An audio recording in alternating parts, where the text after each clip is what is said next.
I'll show you how. Usually people line and fill their lips from the Cupid's bow to the corner. This time I'm going to take my liner and I'm going to start from the corner and work my way into the Cupid's bow. For the bottom lip, I'm also lining from the corner to the middle. Now I'm going to fill in the lips.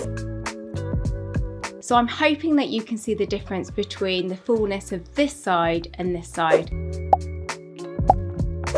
And the simple difference is the way I've applied my lip liner from the corner inward, because this encourages the liner to sit on the top rim of your lip. To add that final finishing touch, get your favourite gloss. Simply dab a little in the middle of the lower lip for a really bee-stung, fuller lip look.